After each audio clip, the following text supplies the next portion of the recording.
Hey everyone, it's Lexi. So you are probably like, I've been on summer break since basically the end of April, but most people are probably finishing up school now, so I decided to create a kind of summer reading recommendations video. I know I did one a while ago, but I think this one I kind of have added new books to it that I think would be a lot of people would enjoy. So some of these are good like beach reads, and they're like a little bit bigger in terms of like page counts, so you have more time to read.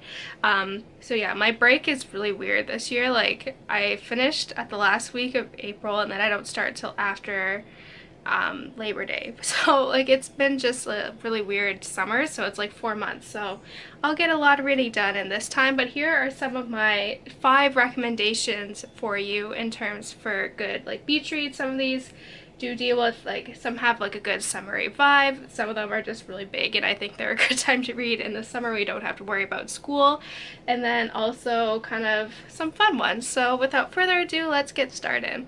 So this first book is one that I read in the beginning of the year and I loved it, and it is It Ends With Us by Colleen Hoover. And this is actually the first book that I read by Colleen Hoover, and I really liked it. It does deal with a difficult subject matter, so just be aware of that. I think you might have to be a little bit older to read this. Maybe 16 will be like the minimum, I think. But it follows a girl named Lily who is starts going in this relationship with this guy, and she comes from an abusive household. Her dad would always be abusive with her mother, and she vowed that she would never be in that relationship again. But basically, once she kind of falls in love with this guy, he ends up being abusive to her, and she kind of struggles with that kind of unraveling as well. And then while she's kind of in this relationship, she flashes back to a relationship that she had when she was in high school, and just kind of reflecting on that as well. And I think this book was really important to read, just like kind of like behind domestic violence. I think it's really important to shed light on that, and like I think it's just really important to kind of show that. And I think this is a good one to read over the summer, just because it is like pretty like a heavy material. So like, I don't know, I think this one will be a good like one to read, and it does have a really important message. And I really love this cover as well. I really love like the shattered, I think, lilies these are. So yeah, it's a really good story, and I think it's really important. So yeah, this is definitely something that I recommend you read over the summer. So this author always has like really good like summary books, and she always writes out of, like, her books always take place in North Carolina, with like in these small towns that are really hot and humid, and like neighbors like sipping like sweet tea on the porch. So it always gets that summery vibe to it.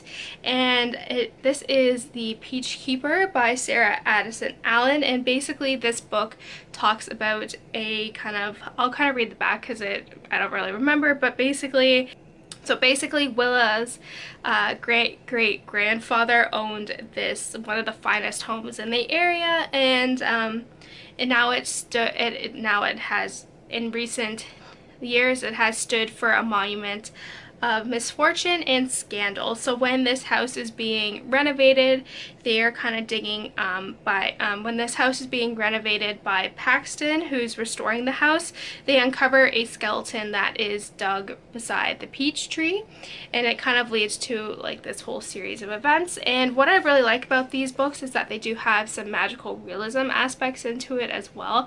I'm not really a big fan. I did try to read The Strange and Beautiful Sorrows of Ava Lavender, but that was just too out there for me. But these ones are really good. They're really short too, so they're really quick reads. I think I've read these in like a day.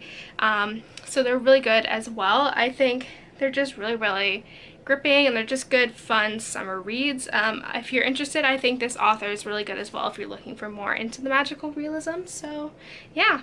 So next, this is also a good fun summer read, and it is What Alice Forgot by Liane Moriarty, and she's kind of gained a lot of popularity over the past few months because of Big Little Lies and the TV show on HBO, which I did read a couple years ago and I really enjoyed. I've enjoyed a lot of her books actually, and this one is about a girl named Alice, and when we first are introduced to her, she is pregnant with her first child. She's very happy with her husband and just like her future ahead of her. And then the next chapter is like 20 years down the road, and she wakes up in the hospital and she doesn't remember anything that happens, and she's surprised to learn that she is divorced and like all this other stuff. Like the life she expected 20 years ago is not the life she's living now, so she's trying to piece together what happened that made her this way, and you really end up rooting for her trying to like sort things out with her husband. And I really liked it. It was really like interesting and I was really gripped. It has really funny aspects to it as well. And this is like a perfect summer like beach read. I think it's so fun, and it's just kind of a nice contemporary book that I think a lot of people will like.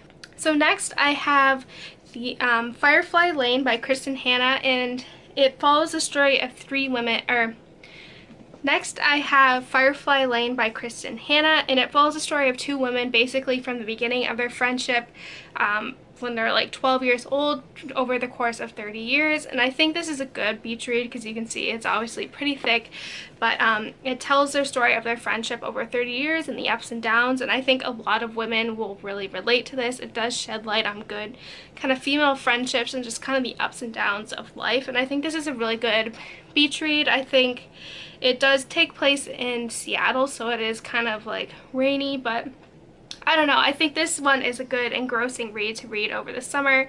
It has like that summery vibe as well throughout the book, and it's a good like beach read, a good book to kind of like engross yourself with over the summer. And it is a really gripping, like I was forever changed reading this book, and it's just really interesting, and I think a lot of people will be able to relate to this book as well. So this is definitely a book that I recommend you read this summer.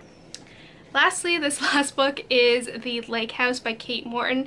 This is a book that I read, I think, towards the end of last year, and I really liked it. It follows it's a story that bounces back between the past and present, and basically it follows a story of a girl named Alice who lived in this house in the 1930s, and when her family hosted a kind of Midsummer's Eve party during the fireworks display, her brother was kidnapped, never to be seen again. So flash forward to present day, this detective is kind of visiting her father in this town, and she stumbles upon this house, and then she's kind of very engrossed with the history and how like no one is like knows what happened to this kid, so she's kind of to piece together the details of what happened, and she has to kind of like work with Alice, who's the only surviving relative of that family. And I think it's really interesting. It is very thick. This author relies more on like paragraph like instead of like characters talking to get the plot, so it does take a while to get to. So I think this is like a perfect summer read, and also kind of like when it's flashing back to the summer's eve party, like it does have that summery vibe and just being on a lake house and all that. So I think a lot of people will really like this book. I really enjoyed it, and it's a really good engrossing kind of mystery that kind of has a historical aspect to it as well. So that's it, guys. I hope you enjoyed this video. Let me know in the comments below what some of your books that you're planning on reading this summer, and if you've read any of these or if you're excited to read any of these. So yeah, don't forget to give this video a thumbs up, and I will see you guys next time. Bye, guys.